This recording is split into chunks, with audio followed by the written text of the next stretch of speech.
It's finally here. The long-predicted consumer pullback. Starbucks announced a surprise drop in same-store sales for its latest quarter, sending its shares down 17% on Wednesday. Pizza Hut and KFC also reported shrinking same-store sales. And even stalwart McDonald said it has adopted a street-fighting mentality to compete for value-minded diners. For months, economists have been predicting that consumers would cut back on their spending in response to higher prices and interest rates. But it's taken a while for fast food chains to see their sales actually shrink, despite several quarters of warnings to investors that low-income consumers were weakening and other diners were trading down from pricier options. Many restaurant companies also offered other reasons for their weak results this quarter. Starbucks said bad weather dragged its same-store sales lower. Yum! Brands, the parent company of Pizza Hut, KFC and Taco Bell, blamed January's snowstorms and tough comparisons to a strong first quarter last year for its brand's poor performance.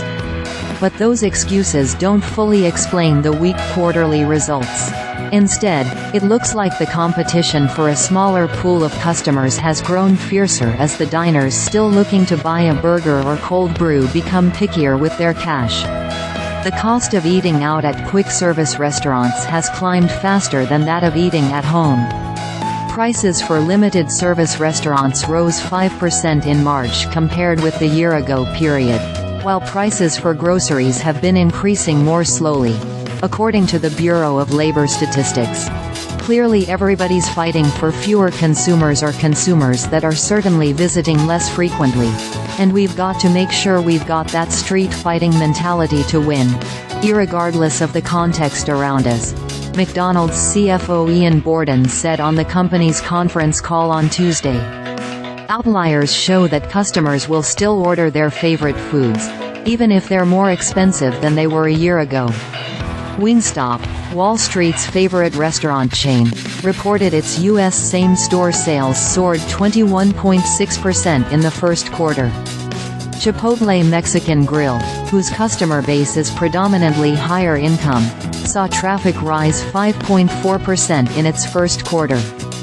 And Restaurant Brands International's Popeyes reported same-store sales growth of 5.7%. What we've seen with the consumer is, if they are feeling pressure, they have a tendency to pull back on more high-frequency, quick-service restaurant occasions, Wingstop CEO Michael Skipworth told CNBC.